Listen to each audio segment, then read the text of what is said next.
Coming up on the Angus Report, adding genetics that guide progress for your operation in the years ahead. An update on federal GMO labeling standards and USDA's move to reopen markets to Brazil. A study that analyzes weaning weight trends in the commercial cow-calf sector. And how quality drives demand in today's competitive beef market. This is the Angus Report. Hello and welcome to the Angus Report. I'm Bob Cervera. And I'm Crystal Albers. Our top news this week. Selecting the right herd sire for your operation can set the pace for genetic progress for generations to come. That's true whether you're turning out a bull to pasture or relying on artificial insemination. The use of AI technology continues to grow in the beef business, and last year, more than half of all registered calves at the American Angus Association were produced by AI. Cattlemen should keep the following considerations in mind when looking for their next AI sire. There's a wide range of, discussions that we have with our producers in terms of selecting bulls. The tools that we would utilize to really help narrow that down is obviously EPDs and some of the selection indexes we have available, but also phenotype and maybe traits that typically we don't have EPDs for, so fleshing ability, udder quality, maybe improving feet, things like that. And particularly if you're trying to improve certain traits, we may want to really target a narrow group of bulls that are going to allow you to move forward for things like heifer pregnancy or marbling or something specific you're trying to improve. Over the next 2 years, the U.S. Department of Agriculture will be finalizing plans for a national labeling standard for food products that contain genetically modified ingredients, or GMOs. President Obama signed the measure into law late last month, and many in agriculture are calling the move a win for farm groups, food companies, and the biotechnology industry. The groups have been pushing for a federal standard that prevents consumer confusion and differing state-by-state requirements. The new law will require products to carry a GMO designation through a label, symbol, or an electronic code that can be scanned using a smartphone.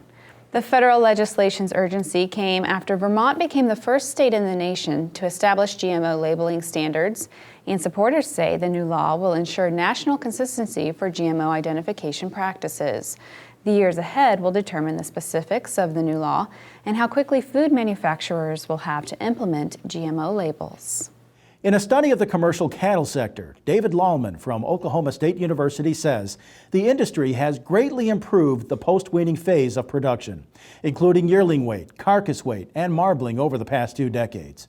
Moving forward, he says, there's opportunity for the commercial business to improve growth potential in the early phases of a calf's life. While we've seen tremendous changes from a phenotypic standpoint in yearling weight in cattle and carcass weight, marbling score, for example, in the cow-calf segment, there really has been no change over time in weaning rate, so in other words, overall reproduction, and shockingly, there has been very little change in actual weaning weights since about 1991. From seed stock operations, the phenotypic change is occurring.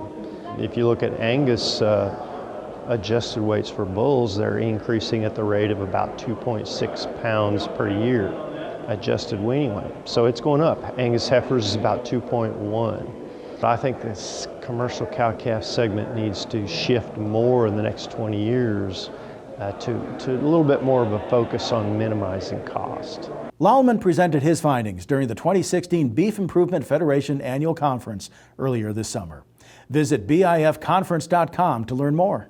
Just days before the start of the Rio Olympics in Brazil, the United States reached an agreement with the country to reopen beef markets for the first time in more than a decade. While USDA touts the deal as a demand builder for American beef, national cattlemen's organizations aren't as optimistic. Brownfield Ag News reports that the National Cattlemen's Beef Association, RCAF USA, and the U.S. Cattlemen's Association all issued statements expressing concerns with Brazil's ongoing issues with livestock diseases, especially foot and mouth disease. USDA Agriculture Secretary Tom Vilsack said the agreement comes after years of work to regain access to the Brazilian market and that the country has aligned with science-based international standards for animal health. We go now to Jenna McCrell with a look at what you need to know this week in the Angus business. Delegates have been named to represent each state or district during the American Angus Association's annual Convention of Delegates held this November in Indianapolis, Indiana. Association members participate in a nomination and voting process to select their representatives for the convention, and the final stage of ballot tallying was completed earlier this month at the association's headquarters. This year marks the 133rd annual Convention of Delegates for the Angus breed. Visit angus.org for a complete delegate listing. Angus breeders who've been in continuous production of registered Angus cattle for at least 100 years are invited to apply for the Century Award, an honor presented each year during the Angus Convention. The selected individuals or families will be invited to attend the association's award breakfast on Monday, November 7th in Indianapolis. Applications are available online at angus.org and are due back by September 1st. The National Cattlemen's Beef Association announces its 2016 regional winners in the Environmental Stewardship Award Program.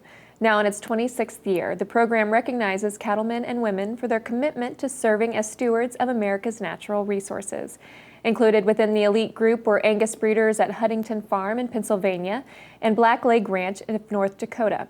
Also recognized were commercial producers at Cherry Creek Ranch in Montana. Regional award winners will be considered for the National Environmental Stewardship Award, which is announced during NCBA's Cattle Industry Convention next February. Go online to environmentalstewardship.org to learn more. And that's what you need to know this week in the Angus business. Thanks, Jenna. When we return, a look at choice and certified Angus beef brand demand in the competitive beef market. And then the Cattle Feeders Hall of Fame celebrates leaders in the often challenging cattle feeding business.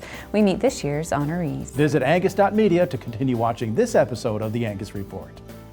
The Angus Report is brought to you by Merck Animal Health, the makers of Safeguard Cattle Dewormer. Healthy cattle perform better. Add Safeguard, add pounds. Contact your veterinarian or animal health supplier today.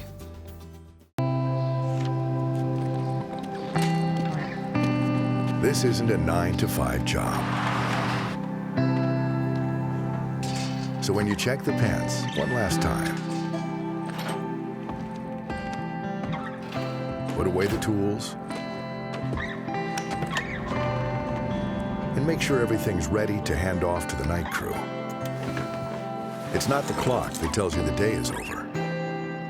It's the confidence of knowing you got it right.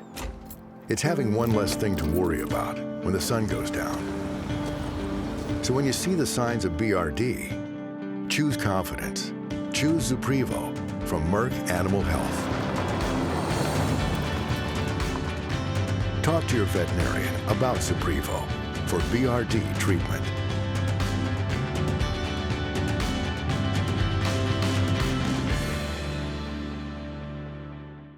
Beef quality is everyone's responsibility, including yours. That's why the Checkoff-funded Beef Quality Assurance Program is key to your future. BQA, empowering people because you can make a difference, taking responsibility because it's our job, not someone else's, working together because product safety and wholesomeness is everyone's business. Find out more at bqa.org. The GGP-LD, the most popular low-density genomic profile on the market, is now available for Angus. And at $45 per head, you can afford to test all your cattle. Plus, you can save even more time and money raising reputation seed stock. Put the GGP-LD profiler to work finding your best bull calves and the elite females that will brand your legacy. For more affordable accuracy, go GGP, a new brand of partner. 44 Farms is a registered Angus breeder. In Central Texas, we market about 1,600 bulls a year. The silencer is vital to our operation. The neck bars on the silencer chute are excellent for restraining the bulls for giving shots. Those big bulls get to swinging their head around and it's really hard to hold them. And those neck bars work excellent. We've had it for 7 years and it's been great the whole time. So at the end of the day, there's less stress and you're happier and the cattle are happier. It just makes for a better work environment. California, the high Sierras, the Pacific Blue. It's also a leading source for registered Angus seed stock. This fall, make California your first Angus choice. September and October offer more than 30 sales from some of the best breeders in America. And they've got quality Angus cattle that are performance and genomically tested and ready for work. To learn more about these breeders, visit CaliforniaAngus.com. California, your first Angus choice. Did you know your checkoff works on solutions that make your beef worth more? Did you know your checkoff invests in developing new beef products? Did you know the flat iron steak is one of those success stories? Now, what was once a roast or grind for hamburger is a tender steak that brings more than double the original value. While you're focused on managing your beef business, your checkoff is developing products to meet changing consumer demands. Visit mybeefcheckoff.com to learn more. Have you discovered self-deworming cattle products? All the benefits of an effective deworming without all the labor, handling, and stress.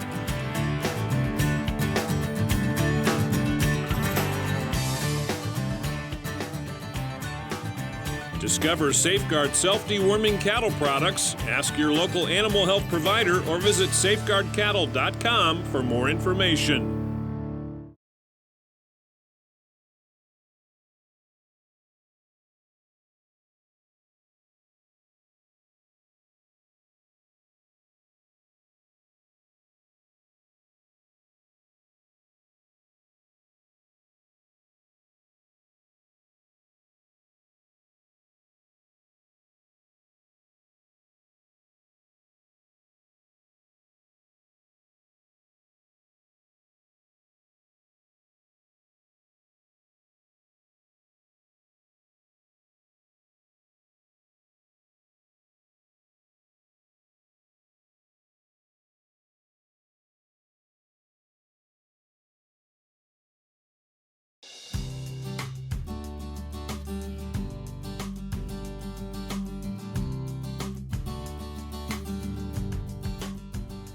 Welcome back to the Angus Report.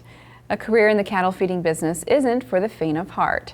Ever-changing grain prices, dynamic input costs, shifts in consumer demand, and a fluctuating cattle market make it a challenging business endeavor. It takes a special kind of individual, the kind recognized each year by the Cattle Feeders Hall of Fame. You know, the cattle feeding industry always has ups and downs.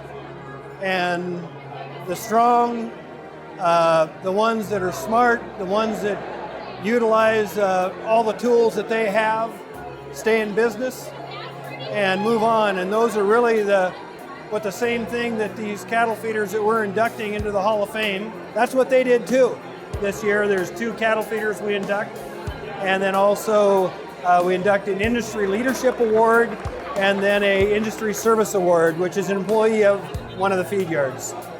My dad started the business after a few years after he got back from World War II, so 1956, somewhere in that area.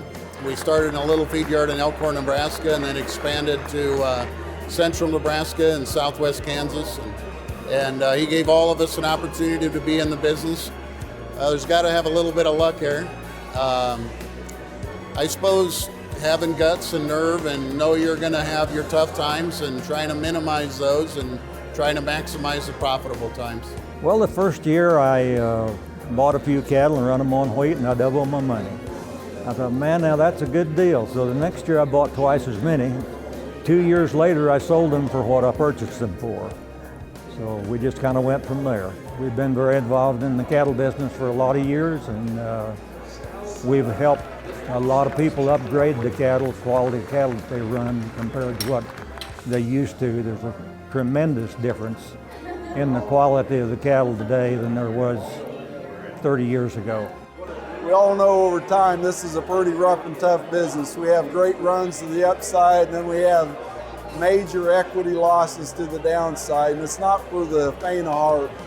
To recognize the leaders in our industry, particularly the people, the pioneers in the cattle feeding industry that have really paved the way through the years for the advancement of our industry as we move down the road. Well, I started in feed yards in 1970 down at Ulysses, Kansas. In 1975, I moved to Garden City, Kansas, and I've been there ever since because I love what I'm doing. You know, it's a challenging and also rewarding job. So, you know, it's been fun. There are three things that I think these individuals all have in common. They like to work hard. They're very visionary in what they do and the outlook that they have, and they have an extremely high set of ethics in the way that they conduct business. And that's something all of us can learn from. Visit cattlefeeders.org to learn more about the Cattle Feeders Hall of Fame.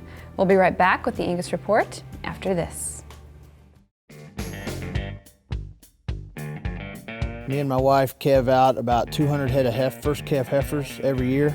We've used Cattle Active for 3 years. Our protocol is when we have a calf that is born, gets treated with 5 cc's when they hit the ground. To keep the stress down is why we use it, and otherwise they convert their feed better, and anytime they're converting their feed better, you're going to get a better breed back. I'm Jeff Gray, and I use Cattle Active.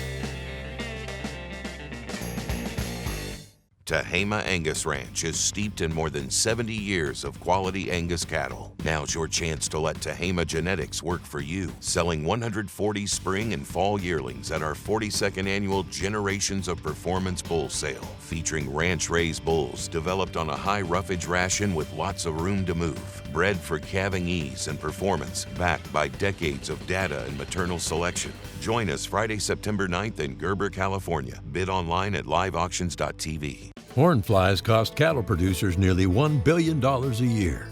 They interrupt grazing, cause loss of blood, and impact your bottom line. By incorporating Alticid IGR into your supplement program, you can prevent the emergence of adult horn flies. Alticid IGR will significantly reduce stress on your cattle. For pennies a day, you can control the most costly parasite and increase your profitability. Contact your feed supplier to incorporate Alticid IGR today. Looking to grow your business? The Angus Convention is coming to Indianapolis, November 5th through the 7th, with one of the nation's largest cattle industry trade shows attracting leading, quality-oriented producers from across the country. This is the place to expand your brand. Booth spaces are filling up fast. Visit angusconvention.com to reserve your spot at the Angus Convention, November 5th through the 7th in Indianapolis.